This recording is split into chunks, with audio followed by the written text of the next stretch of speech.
Hello, and welcome back to the PetaPixel Podcast. My name's Jaron Schneider. That's Chris Nichols. If you're only listening, I'm pointing to my right. And that's Jordan Drake. Hey, I'm Jordan Drake. I'll introduce myself, so if you're just listening, you know who I am. Yeah.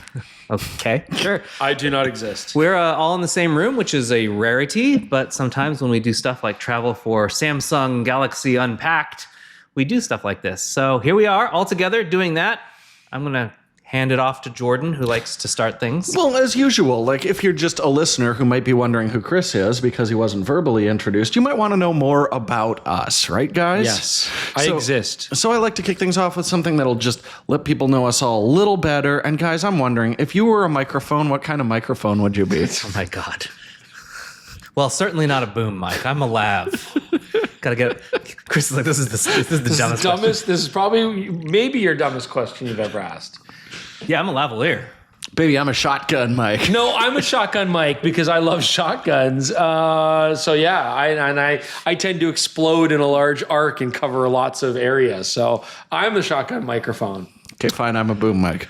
Yeah. This is the best job we've ever done, just rolling right into the episode. That told them nothing about our personalities in a genuine way. I'm so sorry, everybody. I'm going to loop back and kind of explain again why we're all here. We are doing a event with Samsung. We've come to their Unpacked. We're going to take a look at what they've announced. By the time this comes out, we have already released our hands-on first impressions video that Chris... From sunny San Jose, California. Yeah, you're seeing his arms like out for the first time in months. Like you can see his skin. It's crazy. Yeah, I mean, peek behind the curtain. We're going to record this podcast, and then I'm going to try and edit the same day video. So hopefully it did actually come out at embargo. Fine. It's all going to work out. And it always everything's does. Wonderful. Yeah. Well, since we're here on that Samsung thing, I think that's a good time to talk about like how did Samsung do compared specifically to Google, since most people are going to be in the Android ecosystem. Yeah. So we'll take a minute to talk about what Google's got and what Samsung's got and how they compare. We've also had a lot of news that came out this week, including Pentax discontinuing a camera that we didn't think they'd discontinue, but they're only doing it in Japan. How many cameras do they have? How can they discontinue one? We'll get to that. So let's get started.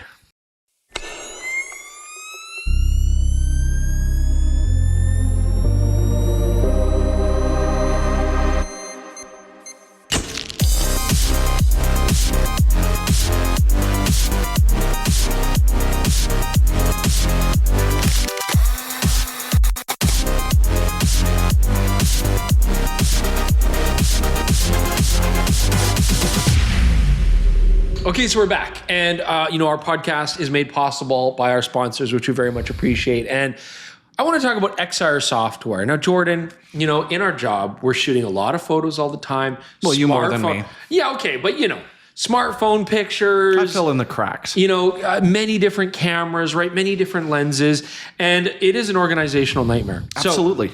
I mean, we just dropped a video of the best lenses for Micro Four Thirds. And I was like, I have a perfect example of what Chris is talking about buried somewhere on like my native, like not archived properly on an external drive, but like somewhere just in this cluster F of an internal drive is the photo I'm looking for. And it took me forever. So since then, I'm like, I'm going to install the Excire software and make it way easier to just find and cull. And well, you go. Well, I mean, so look, this is one of the things where AI can be really useful because Excire will analyze your photo library. You can specify what drives you want it to look at, what locations you want it to look at. Which drives not to look at.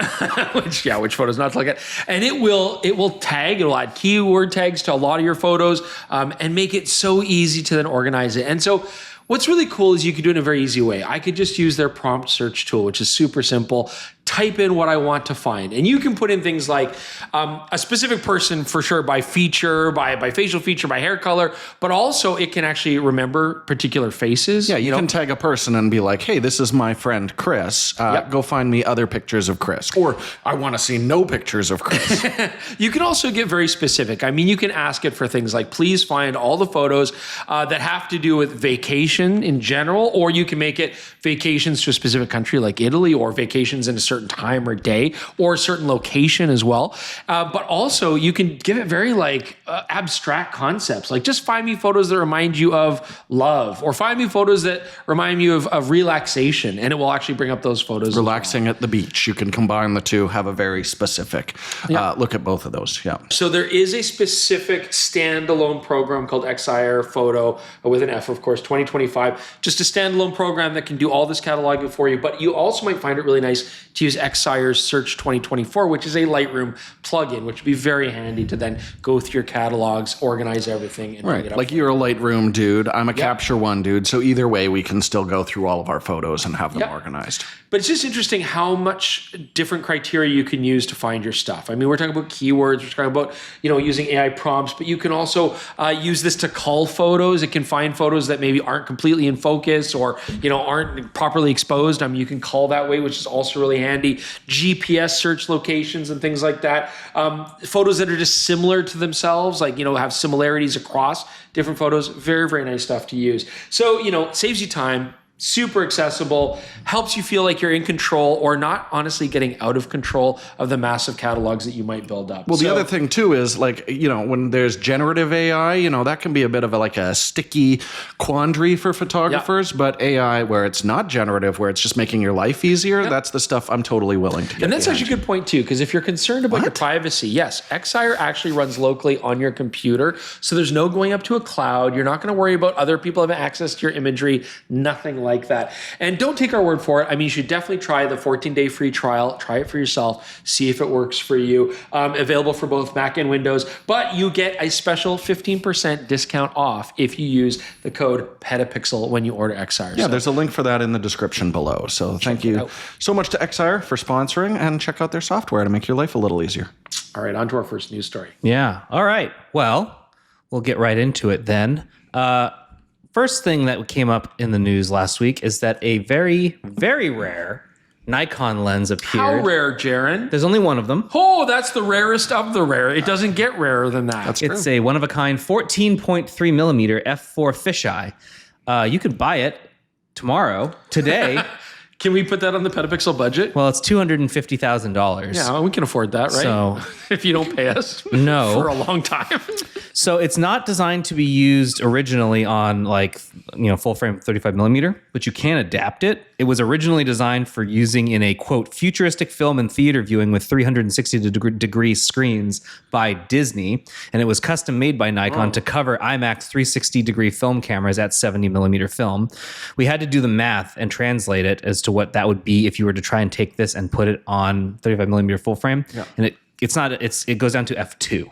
So the thing is, the company that's selling this it's the Leica store Lisa. It's the one that's in the Netherlands. They tried to do that math and did it incorrectly. They said it was f2.8. So they sort of undersold how fast the lens is. It would give you a shallower depth of field. Yes. It was a 35 equivalent. So it goes from the f4 to approximately f2.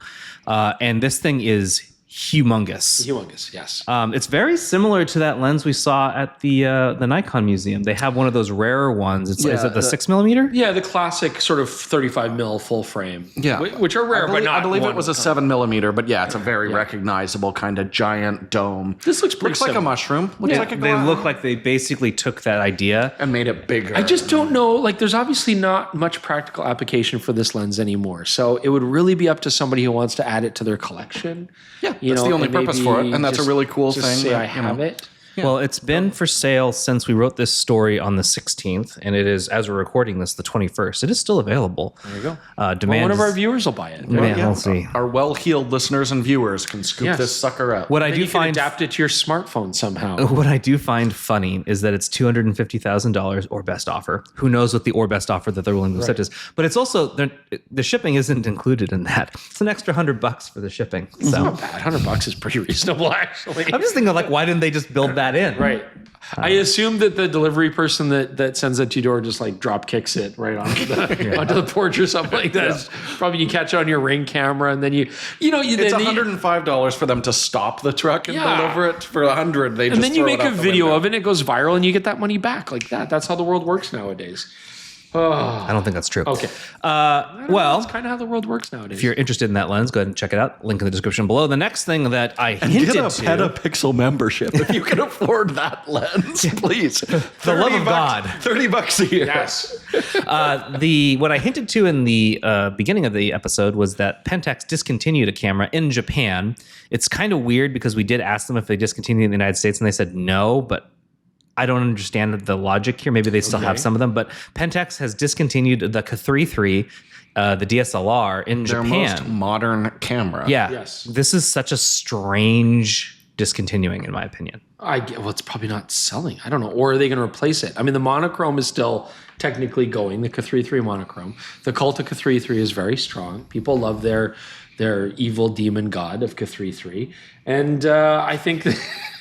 and I'm waiting for a cogent thought. okay. And, and I think an American writer made a whole bunch of short stories about K3 III, and they're very Is this scary. a Cthulhu thing? Yeah, totally. Yes, it is. And I was trying to see where we're doing with this. And anyways, This is my life. Yeah, but Japan of all places, like you'd think that'd be where it's right. Stop looking at the camera like that. You'd think it'd be very popular there. To stop looking at the camera like you're like a 15-year-old trying to get adopted and nobody wants you. But anyways, yeah, they've got to be coming with something new. I mean, I don't know. Like Pentax is one of these companies where people like to joke about it, but we always reviewed them because there is this cult factor about their products, and they're interesting cameras. And every time they do something, you might be like, this is the dumbest idea ever. And yeah, you're like, but I definitely want to play with it and review it. Yeah, So- but it's just baffling because this is like the more modern. current flagship of their technology. Like a lot of the autofocus, we're like, when are we going to see that in a full frame Pentax? Yes. So if they'd put out like look, the K1 II is discontinued, I'd be like, oh great, they're going to roll some K3 III features into that body. Right. But for them to, discontinue the kind of their preeminent technical flagship, honestly. I mean, you can is still get a weird. KF. Yeah, you can. They gave it a different name, I feel, but yes. You can still get a KF in the States. K1 II, KF, and K3 III monochrome. For what it's worth, this came out, March 2021? Yeah. It's about time for another one, but then the K1 also needs to be replaced too. yeah, So I'm 100%. I'm with you. I'm a little confused. Or you could argue their entire lineup needs to be redone. Like, I do think there's a place for DSLRs. We actually have a tech support question later that kind of touches on that, which is kind of timely for this. But it's just like, they said they were going to make DSLRs. They're making DSLRs, but are they really? That's my question. It's like, are you actually still making these? You know what I want them to do? I just want them to discontinue all of their color cameras and just make monochrome cameras. That'd be awesome. Yeah. Or film. Make only film and monochrome cameras? Or just, make the camera they're supposed to make, which is a digital version of something like this.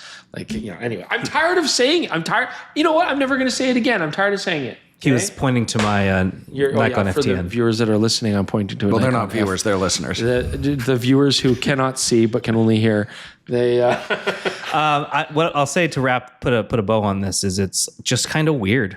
This announcement from Pentax. It doesn't really make a lot of sense. I don't know what to make of it. I do wonder if there's just going to be like a small part change, like we saw a couple of years ago, where they're like, "Look, we got to swap out the LCD or something on this because we can't get that component anymore, and we'll see a slightly different model." Pentax USA says it's still part of their plans for Or just 2025. make a K1 III. Just put the K3 III parts in the full frame camera. a K3 IV doesn't flow the same way. Right? I don't like. Yeah, we'd have to call it the K34. We'd have to not as fun. All right, moving on. the K3/4. This dropped very recently, as in like compared to when we're recording As this. did the early quality this week. level of our podcast. When we're all together, we're easily distracted. Tamron has unlocked 120 frames per second Hot damn! with their 50 to 400 millimeter telephoto zoom No caveats. There is a caveat. when used on a Sony camera with a caveat. Just to give context for those that might not know, if you put third-party glass on Sony bodies, there is a infamous limitation where you can only shoot up to 15 frames per second on third-party glass with autofocus continuous. Tracking. Yeah, with tracking autofocus. Whereas if you are going to use Sony glass, especially the cameras with stacked sensors and go really high frame rates, you can get way higher than that, So it is a real limitation. 15 is still pretty fast, but they've unlocked it. However, one lens and with a major caveat. Yeah, I mean, the big limitation we've always said is Sony's like, look, our lenses have motors fast enough to keep up with 120 frames per second on the A9 III. So yeah, with focus locked with a Tamron, you can now shoot up to 120 frames per second, which means nothing about the speed of the autofocus. So you're telling me that Sony's excuse for this is that they don't trust that other They manufacturers... can only guarantee their autofocusing motors can handle. So that's why they purposely limit it. So that doesn't actually make any sense, in my opinion. We don't know. Yeah, sure. So or is it also a way to keep people from necessarily buying third-party glass? Sure, maybe. That's what I think it is. Maybe. But here's the thing, and this is one of the reasons I put this on you. This is one of those things where I wouldn't necessarily put it on our board. There's other things to talk about. But what I wanted to say was, at this point in 2025, we're looking at Sony's lineup. We're looking at all the lenses that are available. We call Canon out constantly for their not having third-party manufacturers at all.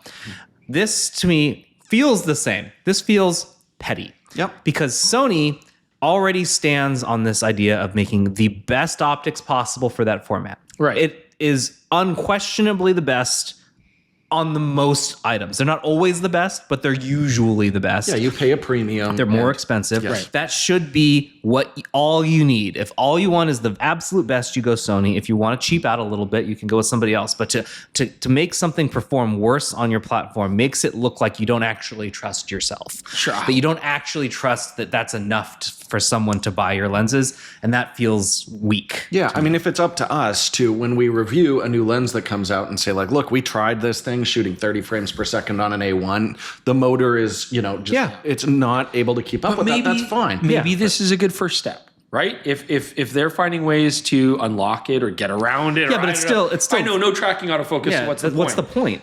It just seems petty to me. It seems silly that we're doing this, Sony. And as Jordan has said multiple times over the years, the only way to get Sony to change is to tell them that, something, belittle them. Belittle them, yeah. They are angry little guy personality, always have been. So we're saying, like, if you're so confident in your focus motors, put a level playing field with all the third parties and let's find out if they actually are the best focus motors. Yeah, please do. Gauntlet thrown. Please, Sony, stop doing this. It's petty. Hey, you know what's great about Sony? They just added content authenticity to the A1, the A1 II, and the A9 III. Via firmware. Sony did a firmware update? Yes. And it gives now C2PA support for content authenticity to those three cameras. Which makes sense because those are your sports, action, and journalism cameras where you're going to want this content authenticity. You'll never believe this. This shocked me. I don't believe it. Sony is not a member of the Content Authenticity Initiative. Right. No, they're not? They're not. Oh, I thought they were. Of course you would think they were, and they're using the format C2PO, but I went and double checked, like right now before we recorded, I went and looked at the list of people. They're not on it. And you'll notice in their quote, they don't say they're on it. They say they're on the C2PA steering committee, which is different than the CA. I don't know why you haven't joined. Okay. It's lower in a boat. The steerage is a much cheaper ticket, but it's free to be in this organization. Well, sure, and who knows? But at the same time, that C2PA, they don't really care. They just want more and more people to use. It's an open standard. Yeah, they want people to use the standard, and it's great that Sony did it. This is positive news. I'm honestly surprised that other companies haven't jumped on board sooner, but maybe this will spur action to start. The one that's the most egregious to me right now is Canon. Sure, but and Leica's famous for being pretty on board with it right off the bat. And they have some models. So there's two things that are really interesting to me. First is Sony going with a software-based solution, and we've talked to them about that. It's different mindset, and basically what we're hearing is because it's requiring the camera's processor to implement this, there could be drawbacks to other aspects of the camera's performance, where if you have dedicated hardware, that's done completely separate. So there shouldn't be any change. So that I'll be very curious to see. The other thing is just the timing of it. If I'm like, when is Sony going to bring out content authenticity? It'd be like before the Olympics. And then I saw a bunch of alphas on the sidelines and no content authenticity. And then like, well, I guess they're banking it for the US election. And then as soon as that's over, we get those. So the timing of it is definitely weird. What is cool about being firmware updates, though, is maybe we'll see another round of this for the other cameras, the A7 IIIs, the A7 IVs, the A7R5s. Is one I definitely see pros using. So maybe we'll see that come around as well. But I mean, this obviously makes sense because these are the cameras that most journalists and action photographers are going to use. So yeah, hey, it's good news. Much like an SL3S, the cameras that all journalists will be running around with. Before we move on, the last thing I want to mention is a while ago, I asked someone, I was like using their PR firm who then gave me quotes from the CAI, and I asked them, like, is there a benefit to doing the hardware-based approach that Leica's doing versus software? Yeah. And at the time I was told no. Then last year when we were at Adobe, we had a meeting with the CAI person like before our stuff with Adobe that everyone hated, by the way. I talked to them and I asked that question again, and I got a different answer in that the hardware is actually better. So Leica's approach is actually better, but nobody could tell me exactly why. And so maybe it's harder to crack or tamper with. I have no idea. But all I'm saying is I've heard both sides of that now, and I'm still not sure what the answer is. I apologize. It's my job to get those answers, and I'm doing my best, but they're inconsistent in their delivery. All right, last one on the board here. We have a new instant camera from Fujifilm, and it's a new wide camera, which everyone wanted, except it's an Evo. It's a digital camera. Yeah, it's a digital camera that's with a printer. Yeah. It's sexy as hell. It looks a lot better than the plain wide. It does look pretty cool. The regular wide is heinous. It's only available in that green. You tried with the 400. Ugly. I didn't find it that heinous. It's so ugly. Yeah, I think it's a monstrosity. Why don't we start off with the crappy bits first? So, I mean, on this? Yeah. So the wide Evo is still not going to give you the manual control that you might be seeking, which was the same issue with the wide, the Instax wide 400 that came out recently. And you know what? Maybe I don't know. Maybe people don't want that. I don't know. I want the Neo 99, but for wide. That's what I want. But anyways, what is cool about this? It is very sexy looking. It has sophisticated dials and controls to let you change your color balance, and you can do neat stuff. And we kind of saw this the Neo 90, the Mini Neo 99, Neo 99. No, not Neo. Just like the optical Mini one was the Mini 99. Yeah, sorry, Mini 99. What was cool about that was you had some manual control, but you also had these LED lights that you could turn on inside to do light leak effects and all that kind of stuff. This isn't using the same system. This is a digital camera, so it can just apply digital filters. But it is cool that you can change a lot of the orientations of these filters, the strengths of them. And so you have a lot of creative control over what it's going to look like, how it's going to appear. You don't always have to get the exact same result like you would on the Mini 99.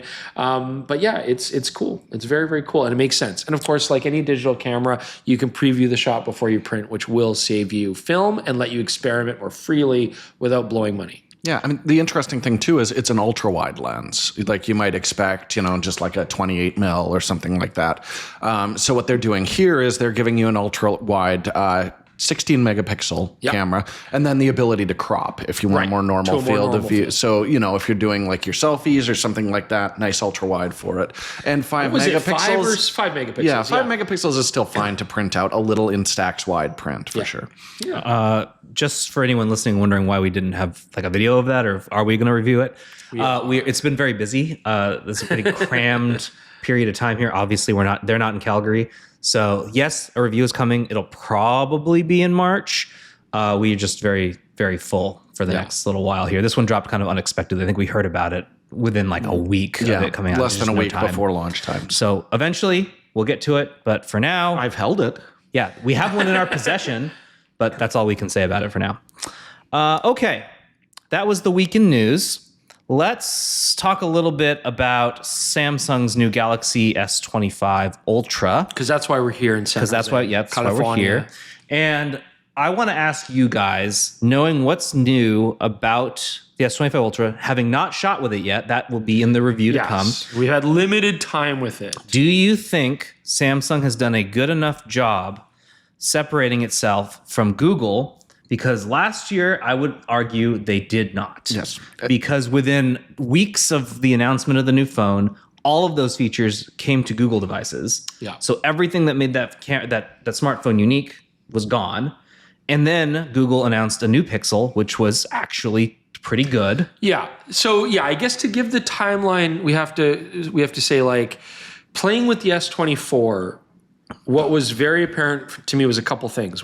So again, like, I guess we should maybe even start before that. I think, let's do an overview of what's new here as well. Well, yeah. So smartphone companies in general right now aren't necessarily pushing that much as far as hardware updates go. There's some, but they're really pushing a lot of AI-based technology. This actually kind of touches on a story that we're trying to work on. We're hitting a ceiling. Like, people seem to think that we'll continue to make improvements and we'll continue to get smaller. Like, phones will get thinner. The hardware will continue to get. We're getting to the point where it's actually not physically possible to get that much better, which is likely why we're seeing a lot of software stuff. Software-based. So sorry to interrupt you. Just No, you're absolutely right. So just to give the context, and so the original, well, the S24, the big launch that we did last year, what really struck me was how heavily they were pushing these software-based tools. Oh, that's all they pushed. Yeah. And so how heavily they were pushing it, and honestly, how disappointing the results were.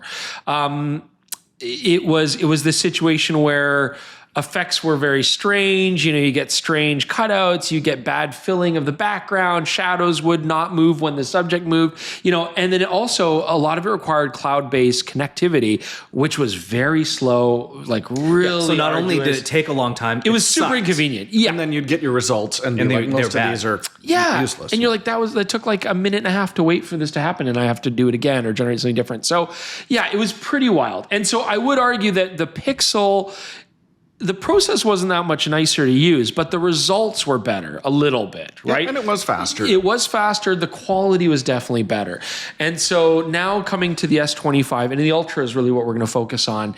What really impressed me, at least with the first look, is a lot of the generative AI, you don't have to go to the cloud anymore. It's all on device. So that's one big thing that you don't have to worry about having. So like, what's an example of a generative AI thing that you could see it do on device? So selecting things on a beach and erasing them, or taking a person and moving it a little bit higher in the sky, or enlarging it, zooming in, or doing generative fill where you delete an area or move the subject and then it replaces it. That's all done on device now. Well, what requires cloud then? So there's the other thing, which is, this is not new, but you could draw things with your stylus or draw things with your finger. It's their sketch to image. So do your best drawing of a UFO, do your best drawing of a Christmas tree, whatever. And then the AI will try to detect that and create some sort of do you image combine for it you. with writing? So you like draw as best you can. Absolutely can. And then you describe but what you sketch want. to image specifically is just to draw, right? But you can also type things in as a prompt. So that stuff requires connection to the cloud. And then they featured another thing, and I guess, I don't know, we should talk about it. I can show it. I don't know. Yeah, do you have it handy? It's pretty scary. But then another feature that they had was this new Samsung Studio, portrait studio, photo studio. Do you guys want to keep talking here? And I will go grab my You're going to go grab yours and I'll grab mine. Think tank urban But anyways, so this is where you take a portrait of somebody and then you run the photo studio. This also requires cloud access. You cannot do it in camera alone. And basically it lets you apply filters like a pencil sketch or a watercolor or a cartoon. Yeah, the idea is you take a picture of yourself and then you get to turn it into a different version. An AI filter. And we've seen, like, you can go on websites and do this all over the place. We had a briefing, and after that we get to walk around and try and look whatever. So they have a big room full of people testing all this stuff out. Chris noticed it first, and I followed him in there. There was a couple of women who were trying it out, the specific tool. Yeah. So they'd take their picture, then they'd run the generative AI on it, and then it gave a result. I'm like, wow, that actually looks pretty cool. And I think I should also point out, like, these ladies, the cool thing about it was the effect and response that you'd want to get as a company was there. It was there, absolutely. Yeah, Jordan, I'll get it. But then you have no yours. But then you tried it. Yes, and it did not work well. It did. So it does a whole bunch of stuff. It will change your clothing. It will change your hair or whatever. It tries to capture essentially using the picture of you as a prompt. Yeah. Tries to capture the gist of your It wasn't essence. what I thought it was doing. What I thought it was doing is looking and actually trying to change what it starts with and then make it into something. Yeah. I think it's actually using all of that data as a prompt and then spitting out a result. And that means it doesn't always work. Can you please show that to Yes. them? Okay. So that is awful. That's me. I don't know if it's in focus. Jaron's gonna try take a and- picture and put it on. Yeah. If you can't see it on the video, what I'll do is we'll take a picture. I mean, look, it just doesn't quite look like me. It looks like another ethnically ambiguous. Half Asian man. It looks like someone going as Chris Nichols at a Halloween. And this isn't just like the first result that spat out. We tried 3 times. This is the best one. 3 times. And this is the one that was the closest, and it's not close. Like, look, okay, if you went to the FBI because I'd committed a horrible crime and this was the drawing you got and you put this out on the APB, they would go and arrest somebody else. Well, they'd arrest like 46 half Japanese guys, but or half Asian guys. But yeah, it's the results for me were no better. I actually had mine came out sort of looking like this guy, but like fatter for some reason. which made me feel great. But where's my gray hair? Yeah. Where's my, my major wrinkles? Jordan got one, and his kind of looks like Jordan. It's out of focus. I think it's immediately recognizable as Jordan. Yeah, it captures your eyes and sort of the shape of your face well. Your mouth is very accurate, your nose not so much. Yeah. But like it's Jordan like 15 years ago. Oh yeah. It's doe-eyed. Actually, no, they got the bags under my eyes. No, they don't. No. You look so young here. It's not indicative of his aged, deteriorating body, right? So, but this is absolutely not you. Like, but you know what? No way. Honestly, I don't know if it does a better job with women or I don't know what, but theirs looked good. Theirs looked really good. And the staff did some as well, and it matched them very close. Anyways, like this is a first look, right? And I can see this being fun. It's a neat idea. You do have to have cloud access, but here's the key thing for me. It did all of this stuff in seconds. Not 30 seconds, not a minute and a half. It generated a random person. Yeah, it generated something that didn't look like you. But at least I could go through 15 of me in a minute and be like, these all look terrible. But at least I got through 15, right? Yeah. I mean, the original process was arduous. Anyways, neat features. That and the sketching thing require cloud. Yes. The rest of it, they managed to put it on device by beefing the heck out of their processor. Yeah, new Snapdragon. They actually they mentioned that they worked in tandem with Qualcomm. They made a this custom AP for this phone specifically. Which is weird. You'd think that they would have done this in the past, but I guess not. This is the first time. Actually, this is.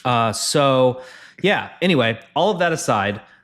Is there anything we didn't talk about the one thing that I think Samsung has a leg up on Google with now, and that is that they have log video. Yeah, I really wanted to touch on that because the thing we always hear whenever we review a Google phone, I'm like, I wish there was log. People are like, no, you can use other third-party apps to get log, to get raw downloading video. anything on the Google store. But also that was an option before with the iPhone, and yeah, it was basically just giving you the same image but slightly desaturated and stuff because it doesn't have access to all of the meat from the camera. So when Apple brought out their Apple log, we saw a huge increase in dynamic range. We lost that over sharpened look with the footage. It was a big step forward. So now seeing another first-party camera company producing it with their own log, I'm hoping that we're going to see very similar results on this, where we'll see a real increase in dynamic range without having to go to raw video, which is really cumbersome. On a smartphone, I think it makes no sense. This makes a lot of sense. The other nice thing with this is it's doing it just as an H.265 file, where with Apple, we had to wait until very recently to be able to shoot with any of their native apps and get like nice compressed log footage. You'd have to shoot giant ProRes files that were a nightmare to airdrop.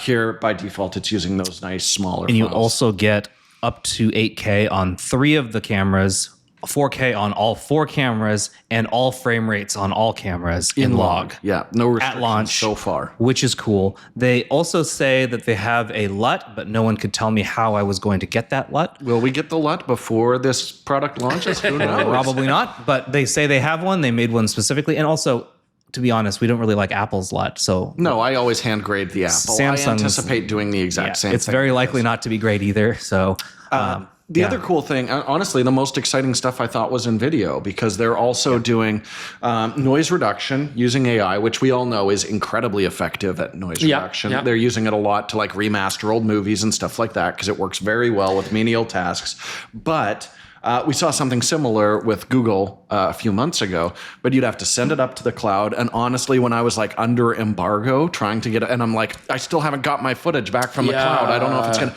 This is doing it in real time on device. You'll be able to play it back and see how the noise reduction worked. I did also confirm that that's also for photos as well, night mode and photos. They're applying the same sort of. They were doing something in video too. You can't turn it on and off. It's automatic. When it senses low light. It's dark enough, we're going to use it. It does like a mixed thing. So let's say your subject is a little bit more lit than the way they showed it was like someone sitting by a campfire at night in the big starry sky. Yep. They were doing some contrast adjustments so that the subject was more visible and it was doing the AI stuff in the background. We need to test that. I didn't see any footage. They didn't provide really any. They had like that one screen, just right? a sample. It was basically a still image. Like we didn't see any examples. Well, we'll definitely test. We're going to test all this kind of stuff. And anything that's not moving in the shot, it can be way more aggressive with the noise reduction on it, because motion motion isn't going to be a concern at all. This is the same thing Apple's been doing with like image stacking forever, but to do it in real time in video, because I know how long noise reduction takes on software and post. It's pretty impressive. It must be a heck of a processor. We did see it might murder your battery. We've seen this though. I mean, this is what all the phones have done this year, or this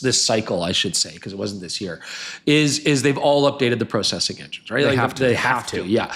So, and that's key. I mean, the other thing that of course Samsung is pushing, they have a very close relationship with Google Pixel as far as the Gemini integration and AI tools that they use. So, all the phones are trying to push this sort of thing where you can talk to your phone, you can have a conversation with it, you can use AI search tools. I don't know how many people do that. I don't think it's useful. I still don't think they. But remember when we did the Google launch and then they were up on stage and they're like trying it out and it didn't work, right? Like, oh, this is really embarrassing. That's been my experience. You know, and they're trying to, so it's, they're trying to do this here. We'll play with it, although that's not really the mandate of how we want to review things. But there are some photo-based things. So you can have conversations with your phone, go into the Photos app and use either text or voice and just be like, hey, much like Excire, just be like, hey, can you find all the pictures that I took in our last vacation? Or can you compile all the images that I shot at a beach, or all that, and it will do a very similar thing where it's now doing these search engine things. You can also, talk to it about turning an image into a sticker or a GIF from a video clip or anything like that. So, they're trying to integrate this into photos and videos as well, among everything else, like, look at the ingredients in my fridge and tell me what recipes I can. All of the demos they always show on these things, they're like, oh, that's so cool. Like even in Apple's commercials, like, oh, go through my emails and tell me who I met with 3 months ago or whatever. Not only does that sometimes not work, but nobody does this. I just want to be like, nobody does this. Hey, this guy that I can't remember from last year, what's his name? Yeah, like it's still not. Stare at you. It's not helpful. I don't know. My name's Dan. I don't think I'm not impressed. I've yet to be impressed, and I don't use any of these things in real life because real life doesn't actually require. One of the things they were showing was like go and summarize all of the videos on YouTube regarding the Samsung Flip or whatever, and put that in my notes file. What am I going to do with that information? I mean, look, the idea, it's still early days. I get the end game. The end game is you can just have a conversation with your phone and it will be your personal assistant and do everything for you. I mean, that's eventually what we want, right? Is just a mindless personal assistant to do all of our stuff, right? I don't want that. No? Time to tie this back to what I said earlier. Does Samsung now, how do they compete with what Google just did? So I think that does tie in because Samsung and Google, I think, going forward are going to have very similar technology. But these are different. But these phones do actually separate now. There are differences. Very similar technology on purpose as far as the AI tools go. Mm-hmm. The Samsung, I'd say, is probably the fastest AI editing I've seen so far, from what limited testing I've seen. Otherwise, I don't know. Like, I feel like the Google Pixel is now the weakest of the video phones. Yeah, that's exactly where I was going to go with it. This is a big step forward. But again, we don't know what the quality's like. The Samsung had 8K before, which was not comparable to a proper 8K camera, but it was noticeably sharper than what we saw out of the Pixel. Yeah. So now they've got sharper video, they've got log recording, and they've got low light noise reduction happening in real time. Like those are three actual significant Apple's doing a similar thing.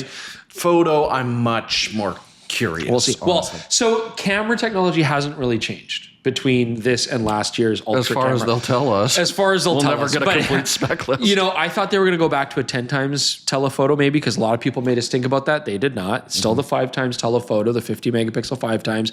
They've still got the same low resolution 3 times camera.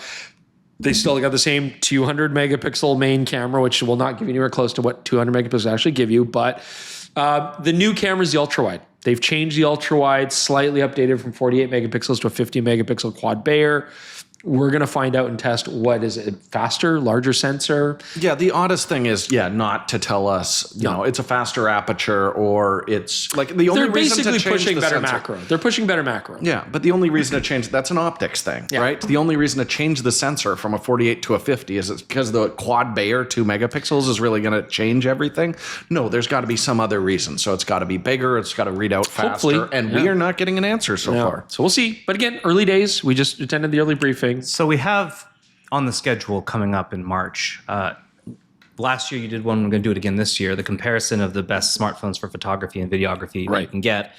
I feel like unless this is some huge letdown somehow, that Samsung will compete more favorably this year simply because they have better video features than Google. So it'll actually be like, well, Samsung and Apple may be more comparable than in previous years. Sure.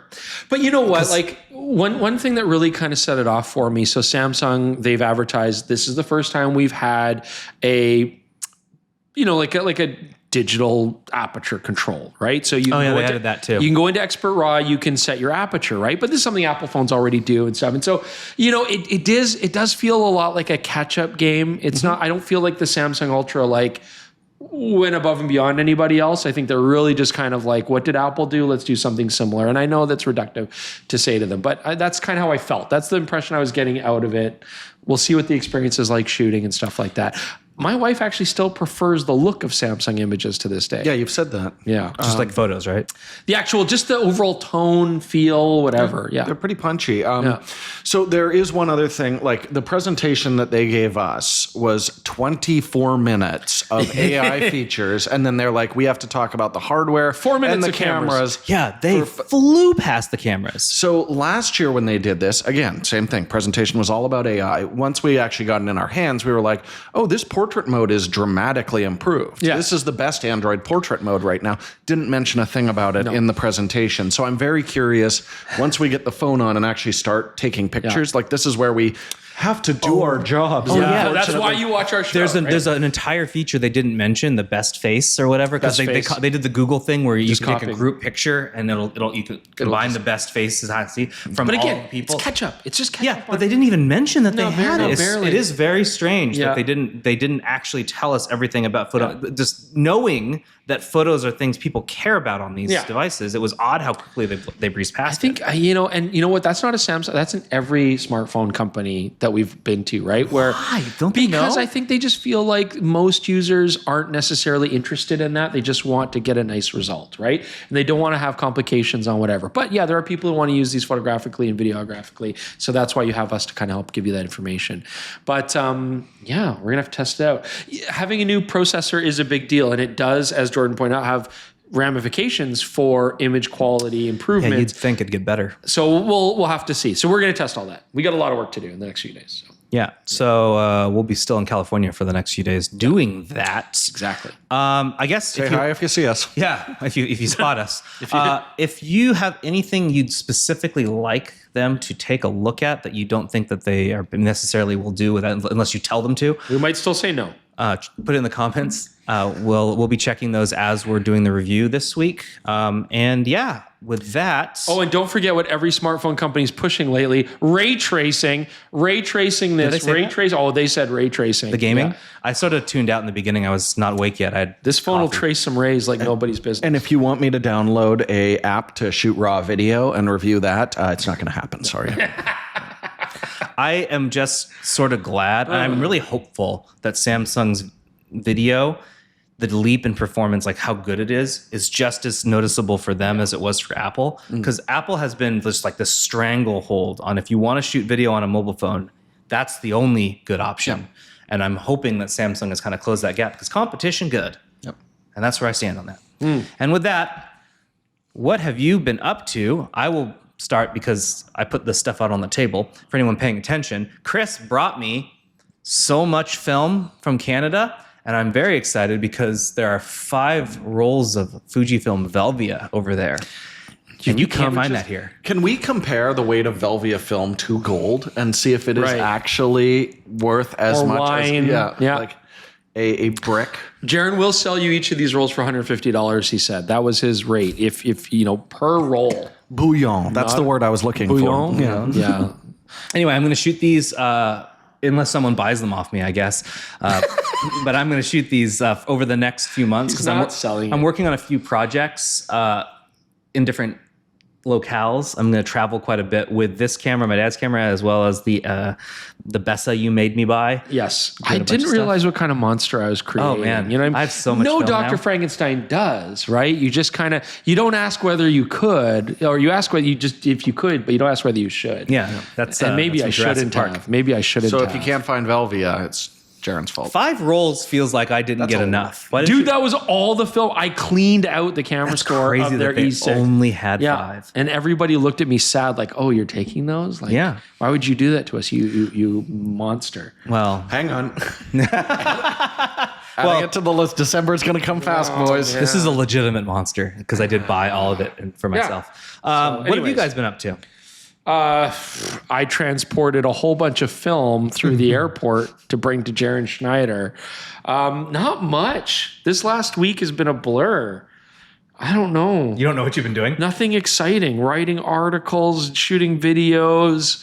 Not being in a frozen wasteland. Now, but I was what I've been up to this last week. I was freezing in a wasteland. We got hit by that polar vortex, which I'm sure a lot of you in the How cold did it Midwest get? are, for us was minus 20, which is normal. The wind was absolutely wicked. So there's a video coming up where you'll see a time lapse of a storm rolling over Calgary, and standing on the side of that hill while the storm rolled in sucked. So Is this the wind minus that 20 kills you. Celsius? Yes, minus 20 Celsius. What is that in freedom units? I don't know, 48,000. I don't know, know what what? your Put it in the whatever comments stupid below. system you guys use. It's very cold. It's the dumbest system. Anyways, and You could use some sort of unit converter that we have quick access to that we're all too lazy Hold to on, I'm actually curious. use right now. Okay. to So that would be, you said negative 20? All right. What is it in your silly? I'm gonna say 6 degrees. It's minus 4. Oh, damn. Yeah. Anyways, it's cold. So there you go. You're into the minuses, which in freedom units is very cold. So, but I think it got even worse, like Eastern Canada and all through the Midwest and like down like Florida. Was it like minus 5 Celsius in Florida? That's really bad for Florida. So that's, it's pretty, I don't know. Didn't it polar No, vortex? I don't think it made minus 5. I don't know. Florida would have they would have died if it I was heard minus polar 5 there. vortex. There's no way it got to minus 5 Polar there. You're just making that up. vortex. No. Jordan, what have you been doing?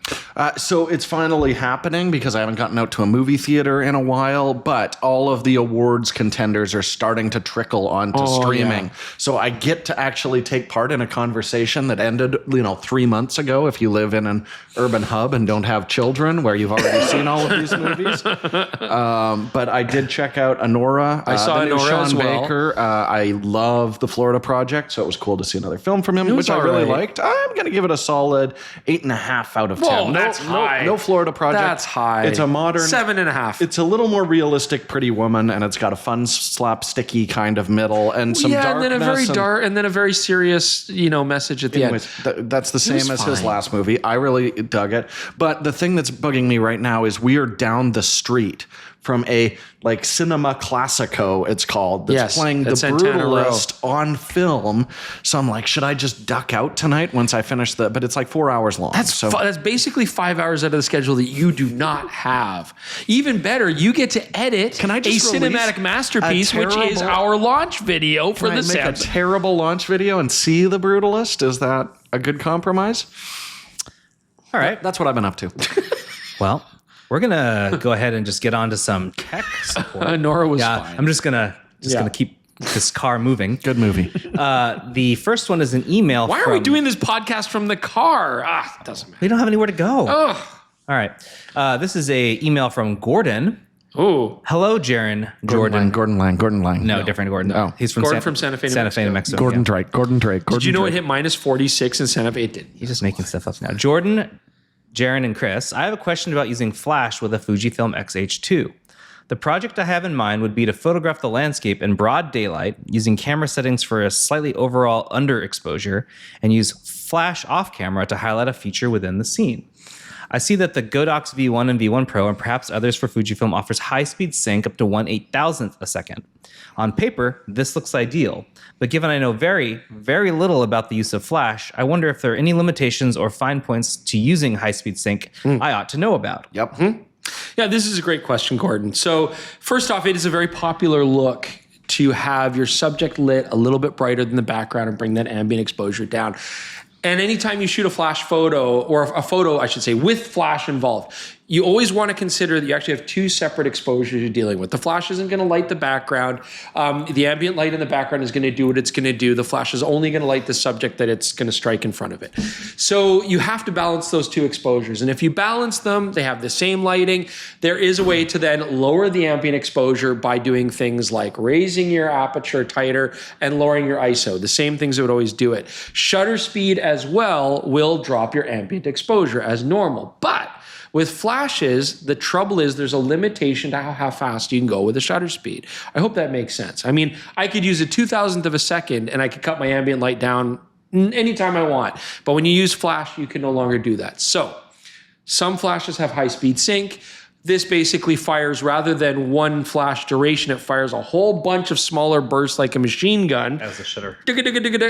Which will then fit within the timing of that sliver shutter as it moves by. This lets you shoot at these very fast shutter speeds. The downside, you lose an intense amount of power and distance. Yes. So if you've got the subject in front of you, Gordon, you certainly can use high-speed sync. And what it will do is it will let that background go darker, but your subject has to be quite close to the camera.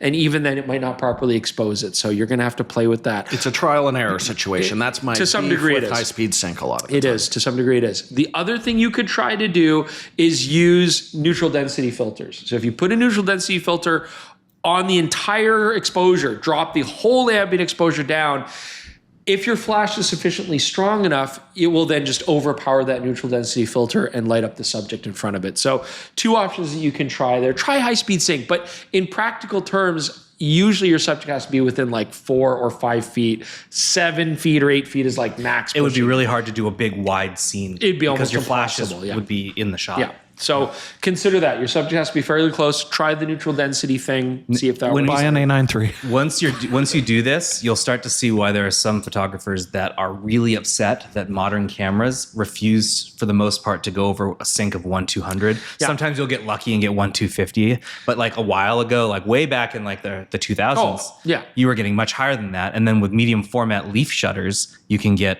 up to 500 through 1,000, depending on more. Sometimes higher. Yeah. Yeah, like this is why if your camera goes up to 1/60th of a second maximum flash sync, it's a big deal if you get a higher end camera that goes to 1/250th. Yeah. And some cameras and brands of flashes can even go to 3/20th or 500th. They're just getting rare. Without using high speed sync. For some reason, some companies, all of them really have. It's not a priority. They deprioritized it. Because flash has fallen out of vogue. It's people but now it's coming better high ISO performance. Yeah. But then you can also look at like a fixed lens.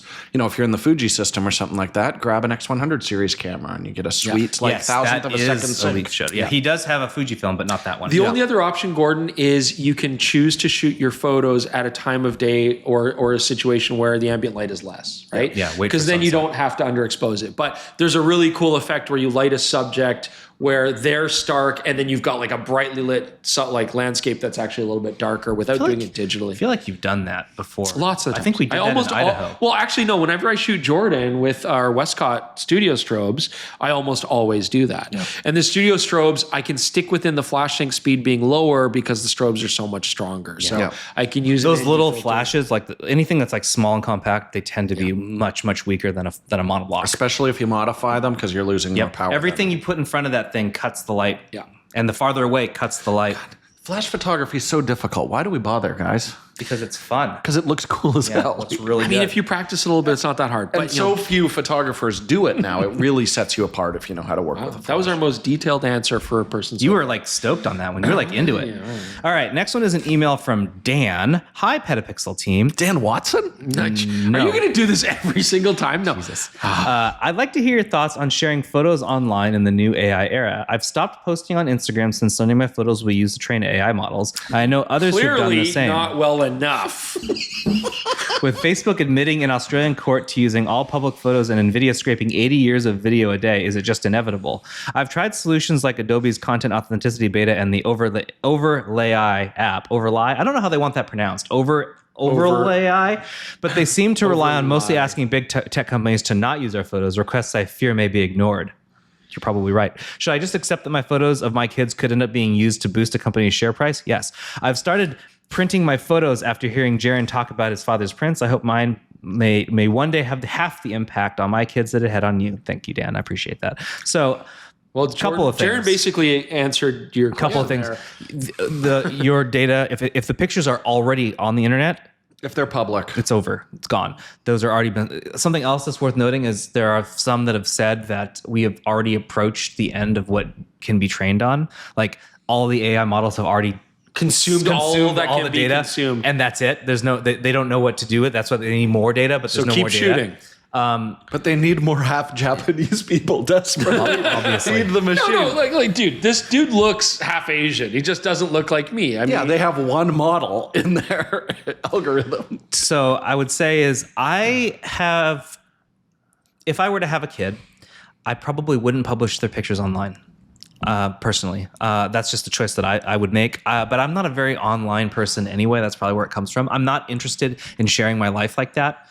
So I probably wouldn't. I mean, nobody knows what my wife looks like, for example, and that's. I know what your wife looks like. Okay, but you've laid your own eyes on her. You haven't. I haven't posted pictures. And then I took a picture and I gave it to Google. Okay, well, if you do that, At the end of their You're threshold, like, none shall escape. it's just a personal preference thing. they gave me $6. There's no way to avoid it, to be honest. Yeah. Your data has already been sucked up, and anything you put online will get sucked up too. There's this cool movie, 1984. You should watch it. It's pretty sweet. I'm sorry that I don't have a more happy It's not a answer. peppy answer you've got. Yeah. It just sucks. That's about it. And that was our feel-good story of the podcast. The next one is a speak pipe from Bob. Ooh. Hey guys, Bob from Oz here again. Just a quickie for Jordan this time. Mate, I know I'm not supposed to put 30 frame per second footage with 24 frame per second footage, but I don't know why. I don't suppose you could clarify for me, could you? Cheers. I love Bob already. I sure can, Bob. So the reasoning for that is because this is a thing we used to see. Pull down was a phrase we heard a lot. So basically, if you take something that captures at 30 frames per second, which a lot of old camcorders did, it's the default on your phone and things like that, and then slot it into a 24 frame per second time lapse. Or timeline. Those numbers don't add up easily. So you wind up dropping frames at odd intervals in order to make everything sync up properly. Basically, you have to throw 6 frames away every second. And you've got to try and put those in some kind of order where it makes sense. But in the process of doing that, your motion is going to look jerky because you're going to be putting 2 frames that were intended to be beside each other, and then, a third or a fourth frame that's suddenly missing. And it does give it a weird jerky staccato effect that I immediately recognize now. And it's like, oh, someone put 30 in. Now, there are some other frame rates like 30 into 60.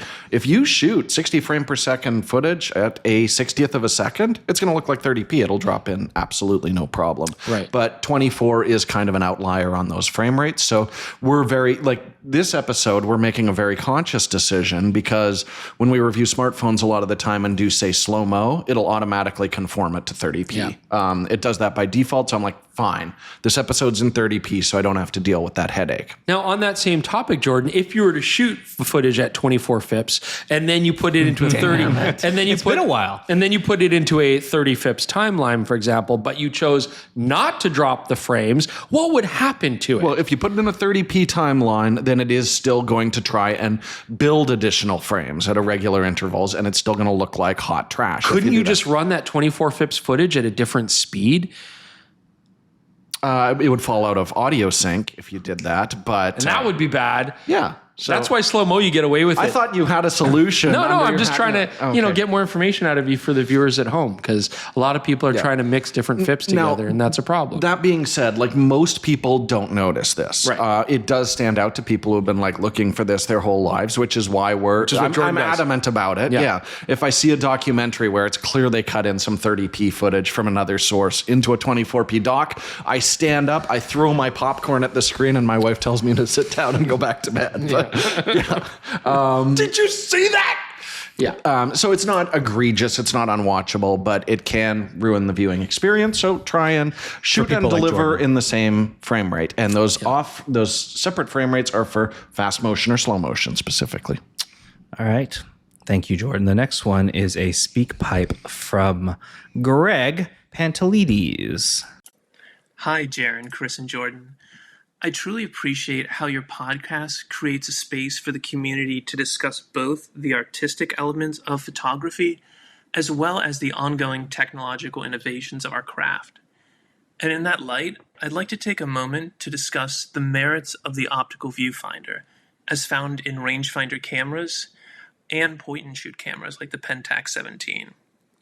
With an optical viewfinder, there's no difference between what I am seeing with my eyes and what I see through that viewfinder. there is no disconnect between what inspires me and what I see when I wish to capture that inspiration. With an EVF, I feel like there's always something between me and the image, a layer of digital abstraction or digital interpretation. And for me, that breaks the consistency of the experience. It breaks the sense of felt connection with the world. Now, it's true that you can't see how the final photo would turn out when composing through an OVF. I would suggest, though, that that's part of its beauty. It invites you to actively engage your imagination, which I find only deepens the photographic experience. And I'd love to hear your thoughts on this topic as well. Thank you. For sure. I mean, this is something we've talked about quite a bit, and this is something that was even revolutionary when the SLR was first invented. You know, that idea of all cameras before that having separate optical viewfinders that weren't even in line with the lens, you know, so there's parallax errors and stuff like that as well. And I think I've used similar terminology too, in that I appreciate optical viewfinders like on a Leica rangefinder, for example, because there's as little in between me and the subject as possible. And that's a really liberating experience. And I do like that. And it does demand more from you to pre-visualize in your head. And it demands more from you to understand what your lens will change about the sense of depth and perspective, whereas an OVF is just going to show you one perspective that you would normally see. At the same time, I would also argue that anytime you look through a viewfinder, you're making an abstraction. So even an optical viewfinder to me is not true to reality, because that frame is different from the frame that we see in the world. And we're limiting ourselves to that small view. And just by choosing what you put that composition on, you are making a choice yourself creatively in abstracting reality. So I don't necessarily think that OVFs are more realistic than EVFs. Like, I don't think they're doing something intrinsically purer than what an EVF would do, but it is a different way of seeing the world and shooting it. And I will say, like, there are times when I'm using modern cameras. I love EVFs. I'm a big proponent of them. I love the fact that you can preview exposure. I love the fact that you can preview color. I find those to be very useful tools. There are times where even just like the info display, I can find quite distracting. When Jordan gives me his Panasonic to shoot on, it's an absolute mess of histograms. And like, I find it distracting. There's no histogram on there, baby. Oh, dude. It's a waveform. Oh, yeah, even worse. Because I'm a champion. The waveforms take up even more space. And so, you know, but I'm not criticizing. I'm like, yeah, like those are useful tools, but I even find it distracting to have. So I get it. Sometimes you can feel like an EVF is a little bit impersonal and takes you out of the actual experience. So I don't know. You're right. I have to say that I didn't actually internalize what I was thinking and feeling when I'm shooting with these cameras that I've been shooting with lately till you actually said it. It is a way less distracting. I'm only seeing what I'm taking a picture of, and it feels really good. Yeah, it feels liberating. Yeah. So that's why I'm enjoying like my dad's SLR, very much like that. Yeah. I like the Bessa quite a bit. I think I actually prefer the shooting experience of this though. I like seeing what the lens is seeing. Yeah. But not all the time. Sometimes I change my mind. Yeah. But like, this is all that stuff that you said and what you said, Greg, is what Pentax said about why they're keeping the DSLR. They feel like that connection is something that's important to them. I wish that resulted in more DSLRs, but it hasn't. That's unfortunate, but I'm sorry. Were you going to say something, Jordan? I was just going to say basically two things. Like, I am always in favor of people having more options of shooting experiences. I think the more that are out there, the better. That's why we need a digital TLR that works with you specifically. But I also think we do separate a lot of the time. We might not, but no, if it showed up, I think that would be really cool. But I do think I separate like results from experience quite a bit, because if I have to get the shot, and for our show a lot of the time I do, then an EVF is a better, like my hit rate is better, my photos turn out more consistently than when I'm using an OVF. But when I used the X106, I flipped it over and I had fun using the optical viewfinder. It's a completely separate experience, especially because I've been shooting video my whole life. I've been looking at digital displays. Yeah. Like, I mean, do I want to go shoot with an optical and shoot video with that? Yeah, man, get me like a Bull-X with an optical finder. But it felt very different, and yeah, it just felt creative and fun as a change of pace. So, but I can guarantee you, I got less solid pictures when I was shooting with the X106 and optical viewfinder. Right. I enjoyed the experience, but the results for me linear better with an EVF, which is why I like that it has both options. But yeah, if what you enjoy is looking through that, glass window of the world, I think that should be an option. And I think that's what's great about Pentax making DSLRs, Leica making rangefinders.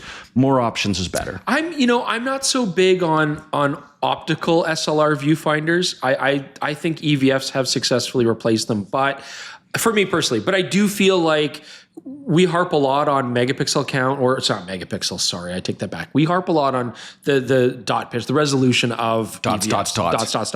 We harp a lot on it, like, 2.34 is not great. Like 3.69 is getting there, but we prefer 5.76 or higher.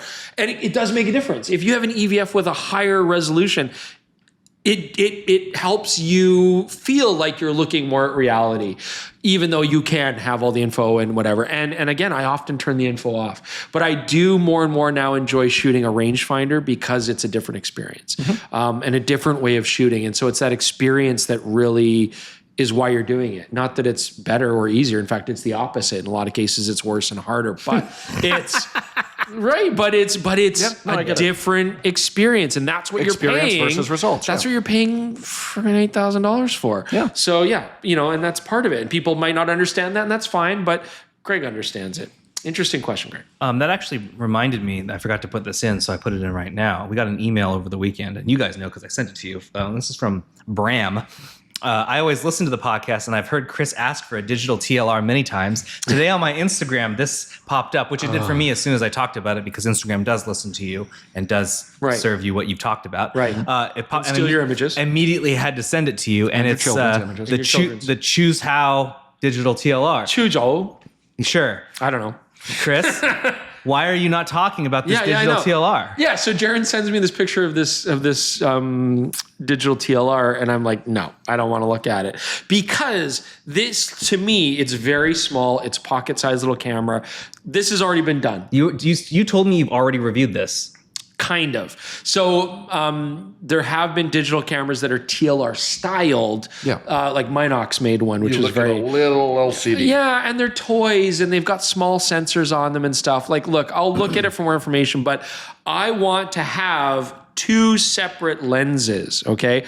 A traditional TLR, one lens was simply used for composition and the other for actually taking the shot. But in a digital format, I'd like to have two separate sensors, two different focal lengths that would then engage with a square-shaped EVF at the top or LCD. Is the sensor square too? It can be full frame and cropped down, but I want it to be like a proper sized image. So this thing's tiny, like it's smaller than your hand. It's a toy, and the Minox was very similar. Do we have? And they turn out to just be like a point and shoot camera with a vertical facing. It is really small. Yeah, because it's a point and shoot camera with tiny little lenses. It's a toy. Yeah, I'm not interested. A dash cam, actually. Not even a point. I'm not interested in a digital toy LR. I want a digital TLR.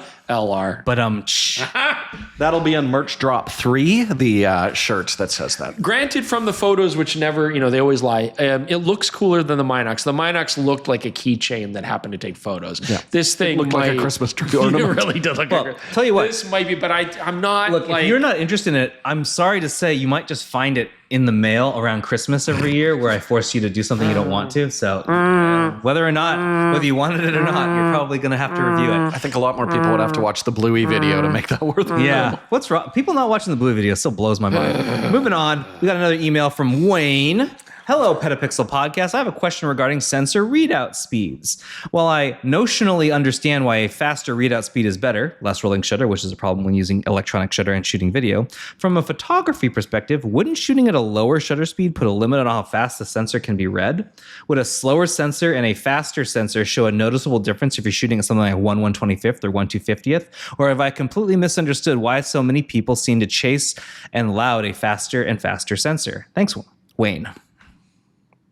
You start on this one, Jordan. Okay, so basically, if you're using a slower shutter speed, the skew rate, which is how fast it's reading top to bottom, is separate from your shutter speed on it. So you're still going to get the same amount of skew, whether you're shooting at an 8,000th of a second or a 250th or a 100th of a second. What do you mean by skew? The wobble where your verticals will skew sideways. So rolling shutter is what limits the maximum sync speed on your flash. The jello effect, a lot of people call it. And that's whether you're moving or your subject moving. If the two are moving in opposite directions, God help you. If you a slow reading sensor. So that's why it is important and why we still utilize a focal plane shutter, because that's going to click generally at a 200th, whatever your sync speed is, a 250th, and that's going to minimize that skew. So that's why they use it for slow reading out sensors. If it's faster, you don't need it. But that's the reason why it is preferable. If you're shooting landscapes, go shoot them on electronic shutter with a medium format camera. Sure. Go grab a Sigma FPL, man. Have a ball. But don't do that. If you want to take That's it out still a into the mistake. world, then that's where that can be a real issue, even if you really drag your shutter. This next one's really long, and I plan to break it into pieces, so I'll do that next week. We're gonna do one more. This is a speak pipe. Yeah, it's really long, and I feel like I need to edit it, so we'll do that next time. We'll listen to a speak pipe from Chris instead. Chris Nichols? Hey, everybody. Back when you did the Panasonic S9 episode, you mentioned how you were originally anticipating the release of the S1, S1H successor. That never happened, and it's almost the end of the year, and we still haven't really heard anything. I'm a little invested in the lens, but not fully. I have a 24-105 and 2 primes. I'm starting to get kind of concerned with the future of Panasonic. I remember there was an article earlier in the year of them hinting at possibly getting out of certain industries, photo being a possibility maybe. Is there any reason I should be concerned, or should I seriously start considering switching to maybe something like Nikon, who has had some pretty good releases of late? I'm an event photographer who kind of dabbles in short films on the side. So a little video, but mostly photo. Thanks. Bye. I like your Robert De Niro face. Yeah, so while we were listening to that, I was like, I really like Nikon. I love Panasonic too. But so to preface this actually came in obviously last year. So this wasn't in relation to the episode from last week, which this still, maybe we answered your question last week, Chris. On is Panasonic still worth it? I don't know how long you want to wait for. What do you actually want from them, I guess, is my question. If you're shooting mostly pictures and event stuff, what are you using? Look, so if we're going to recap it, Panasonic cameras take beautiful photos. They have good optics. There's no issue there. I like using them for photography. Just because I'm not screaming proponent for them doesn't mean I hate their guts. But I do feel like they're more video centric. I'm going to get Panasonic tattooed on my forehead. Yeah, I feel like video is their bread and butter. That's where they're selling a lot of cameras. Photographic camera wise, yes, I know there's some of you out there using them and having a great time, and I'm happy for you for photographs. But will you get faster autofocus with a Canon, Nikon, or Sony? Yes, you will. I'm sorry, you will. Will you get more lens choices in some cases? Probably. Will you get more sophisticated cameras, more updates? Maybe. I can see why people are looking at Panasonic and being like, yeah, I don't know. Should I stick with it? I think this will be a defining year for Panasonic to really see, are they going to come out with new products? Are they going to, update their autofocus where it's, getting more competitive? Honestly, given release schedules, I would say if you don't have your answer by the halfway point of this year, maybe you should consider what you're already considering. I don't know. Or just accept that, look, people still use Pentax. Accept that. It's true. Yeah, and love it. There are dozens of them. Yeah, accept that Panasonic can be a perfectly good photographic platform. You just have to understand its strengths and weaknesses. Would I like to see a new high resolution body out of them? Absolutely. I think that's a long time coming. That's why we keep, we're speculating. Will that come out? Would I like to see an S9 with a mechanical shutter and an EVF? 100% I would, and I think that would do really well. Sure. So yeah, I feel like. Sorry, you want to go first? Go ahead. Well, you mentioned something about the number of lenses, and I think Panasonic probably lifted the foot off the pedal on lenses because of Sigma. Yes, they don't need to anymore. Yeah. But then I don't to specifically address the thing where you're saying Panasonic is considering leaving markets and cameras might be one of them. I don't know what article you're referencing, but Panasonic typically says this sort of thing a lot. They always will weigh what are they spending their money on this time. And Panasonic, I think, has kept cameras because it is sort of a passion project of people who work there, and it makes them feel happy to do that sort of thing. So I don't think they're going to be getting out of cameras. I really don't. No. They sell a lot of GH series cameras. They will keep making those. Micro Four Thirds does really well for them. I'm not worried about it. But if you belong to that ecosystem, you just have to accept that a lot of the emphasis is going to be on video technology. Although you could argue that's the same for all the other brands now too. But that's where they're all trying to catch up. What were you going to say? The thing I should have said when we were talking about E-Mount last week that really occurred to me is basically Panasonic is one of the few brands without a true flagship. So there's an indicator from all the other, like even, smaller ones like OM and things like that. They have their top of the line. This is our best technology, which is not accessible for most people, but proves that we're committed to it. And ever since the S1, S1R have really just fallen behind technologically, even the S1H, there is no current Panasonic flagship. If you want the best Panasonic technology, you're looking at an S52, S52X, which is a weird place it's put them in that just makes it look like they might not be that committed.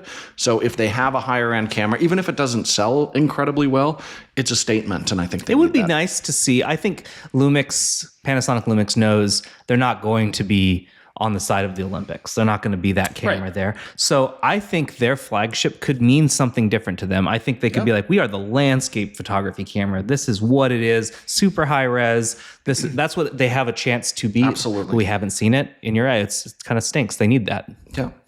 We still haven't seen it as of the recording of this video. It's going to take I feel like Panasonic's best move going forward, even if I don't necessarily like it, is to keep with the video hybrid functionality, which means pushing cameras that will have better and better video capabilities, which means if you want to release a high resolution camera, like a 50 or 60 megapixel camera, it also has to have a really fast scanning sensor so that you can shoot. It's going to be expensive. And does Panasonic have access to that technology? I don't know. So that's the thing. I wouldn't. Whoa, sorry, my mic moved there. I wouldn't mind it if Panasonic's flagship camera was really, really expensive, as long as it was super performant. I think that's fine. They don't have to sell a bunch of them. They just have to prove to us that they care. Yeah. We'll see. All right. Well, we've got to the end here. We're going to get on to the feel-good story of the week, and that is that Imaging Resource is back again. Yep. How many? This is 2 years now we've been talking about this. It's a phoenix of photo industry. So we've known this for a little while now. We just haven't gotten all the information, so we haven't published it publicly. We gave them some time to get their stuff together. But we knew that several months ago, the charred remains of Imaging Resource and Outdoor Photographer had been kind of dusted together into a pile and picked up by a company based out of Europe, I believe. Do you like my imagery? Yes. Yeah, because the Bebop absolutely destroyed Matador, which owned all of those things. So all of the actual value of these sites had been sucked away. Yeah, they really were a victim of that whole debacle. Yeah, they got destroyed. Well, they now have a new editor-in-chief who's going to try and lead them back to where they were before, and it is someone that we are very familiar with. Yep. It's David Schloss. Yep. And David has done a lot of stuff. He worked for Sony as PR. After that, he did some work for PetaPixel. He did some of our reviews for a little while there. Then he was on YouTube doing his own thing. Yep. But now he's back at Imaging Resource leading the charge there. Previous to that, he actually worked as an editor-in-chief of some written publications back in the day. Yeah, I wrote for him. He was my editor. I wrote some articles for HD Video Pro back in the day. Yeah, Digital Photo Pro, Digital Photo, and HD Video Pro. He was over there. He's a skilled person. He knows the industry. He's done this before. We wish him the best. We hope David can I don't know, take those ashes, as Jaron said, and add some water and mold it into a beautiful Here's our challenge for you, David. Write a better metaphor than what Jaron just threw Well, out. I'm pretty sure he would agree with me that he all he has is some torched remains to make better. Sometimes you chop a tree down and a new sapling grows from the rotten old stump that used to exist there. Yeah, sometimes it happens when you're trying to get rid of the tree. It just won't go away. Right, yes. Well, in this case, I'm hoping it comes back. We hope that Imaging Resource is the invasive weed of the industry. like a raspberry bush is just putting suckers out in every direction, and it's coming up in your neighbor's yard. I'm sure he's going to appreciate it. And you're just like, F it, let's just have raspberries. At first I was like, yeah, man, let's throw a solid for our good friend. No, we know that David's the right person. He might have charge, mixed opinions of this. We wish him the best of luck. So I do have good news. So it's not super well known, so I'll give you a little peek behind the curtain. I used to work at Imaging Resource, so I know this. The way their site is built is very confusing. They have their CMS, the content management system, which most people use WordPress, which is what we use at PetaPixel, and that manages our entire site. For them, they're using like a before version 1.0 of a system called Expression Engine, but they're only using that for their news stories. The reviews and all of that was hand-coded in HTML every single time. Every review, which means there's no real way to port that stuff, and it was something that we knew there was no way to do. David tells me that they are planning on building an entirely new site for all new content, and the old stuff will be in archive. So it won't be gone, but it will prevent them from having to deal with that mess of trying to port HTML over. Guys, it was not efficient. Let's just leave it at that. It sounds rough. It sounds terrible, but I have faith that David, if he's given enough resources and time, he can do something with it, and we give him the big thumbs up. Best of luck. Support him. Check out the new website. And a link to the story about that. He also wrote in the letter to the editor, which is linked in the store. A letter from the editor, not to the editor. He is the editor. He would have written it from himself. So you can read that too to see about the future of Imaging Resource from him. And nice. With that, we'll call it an episode. It's a little bit shorter than usual. Hopefully that's okay with y'all. Oh man, I gotta edit an episode, guys. Coming a break. Well, gotta write an article next Especially week. you, Steve. Are we back? We're on next week, I believe. So we'll be back in our regular spot next week. We're actually going to do a little bit more on smartphone cameras next week. We're going to bring in one of our contributing writers. His name is Ted Kritsonis, and his job is to look at all smartphones, not just the ones that are popular here in North America. And we're going to have him give information to these two guys about the smartphones they should be paying attention to. He's what you call a professional. I would not even attempt to do the things at home that he does because he's what you call a professional. So look forward to that. And with that, we'll catch you then. We did it. Bye. Bye.